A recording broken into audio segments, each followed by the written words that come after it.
নারুগোপাল নিজের স্ত্রীকে হঠাৎ কেন তুলে দিলেন কৃষ্ণের কাছে? দেখুন, গোটা এলাকাবাসীর সামনে এক স্ত্রী ও দুই স্বামীর একই কাণ্ড দেখা গেল।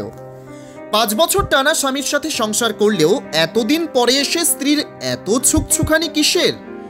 দাম্পত্য জীবনের 5.5 বছর কেটে গেলেও আজ যেন এক নিমিষেই ভেঙে গেল টুকরো টুকরো হয়ে। অভিমানে অপমানে স্বামী নারুগোপাল তার স্ত্রীর এমন দুষ্কর্মে অতিষ্ঠ হয়ে অবশেষে গোটা এলাকাবাসীর সামনেই তার অগ্নিসাক্ষী করা স্ত্রীকে তুলে দিলেন তার প্রেমিকের হাতে। যদিও এ ঘটনার সামনে আসতেই সর্বত্র নিন্দার ঝড় উঠলেও কে শোনে কার কথা?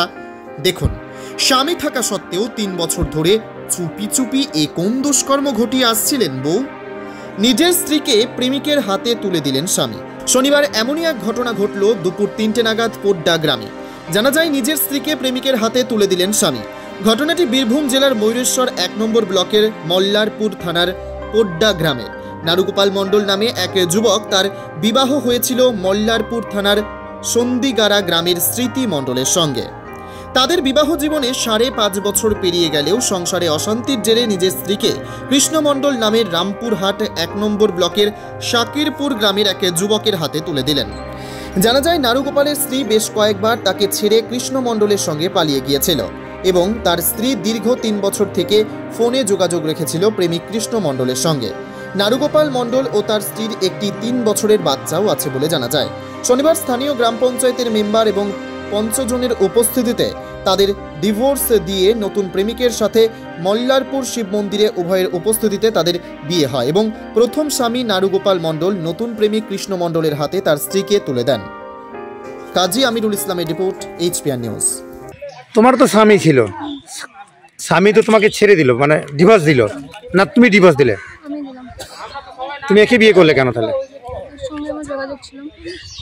কতদিন থেকে যোগাযোগ ছিল? কি নাম তোমার? কি নাম গো? নারুগোপাল মণ্ডল। তোমার বাড়ি কোথায় ছিল? পোড্ডা। কতদিন আগে বিয়ে হয়েছিল তোমার? 5.5 বছর হলো। বাচ্চা? একটা 3 বছরের বাচ্চা আছে। তুমি তুলে দিতে পারলে তোমার স্ত্রীকে পরের হাতে? ও চাইছে, সেই জন্য তুলে দিলাম। তুমি কি ত্যাগ স্বীকার করলে? হ্যাঁ, ত্যাগ স্বীকার করলাম আমি। কি নাম তোর? কৃষ্ণ মণ্ডল। বিয়ে করলি কেন আজকে? তোর কি কোনো ভালোবাসা ছিল? হ্যাঁ, একটু যোগাযোগ ছিল মোবাইল। একে বাড়ি থেকে, এ তো বিবাহিত স্ত্রী ছিল, কতদিন হলো তুমি বাড়ি থেকে নিয়ে এসছিস? 3 দিন হলো বাড়ি থেকে চলে এসেছি। একসঙ্গে রাত্রিবাস করছিলিস? না, তাহলে তুই কি একে স্বেচ্ছায় বিয়ে করলি? হ্যাঁ। আপনারা কি ভয় দেখিয়ে বিয়ে দিলেন না স্বেচ্ছায় বিয়ে করলেন? না, যখন এর আগে 3-4 বার পালিয়ে গিয়েছে, আমরা ম্যানেজ করে রেখেছিলাম, কিন্তু ওরা যখন আর থাকতেই চাইছে না, ওরা পরস্পরকে ছেড়ে থাকতে চাইছে না এবং থাকতে পারছেও না। অনেক বোঝানো হলো কাল থেকে আজকে পর্যন্ত, প্রায় 24 ঘন্টা আমরা বুঝাবুঝি করলাম, তাতে কোনো মতেই বুঝলো না। বলছে আমরা ওকে ছেড়ে থাকতে পারবো না, আমরা আত্মঘাতী হবো, সেই জন্য আমাদের আত্মঘাতী। স্বামী তোকে নিয়ে যেতেই চাইছিল?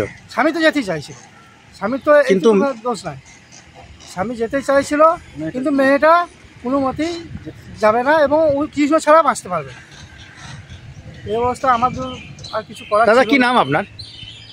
আমার নাম সত্যবান মণ্ডল।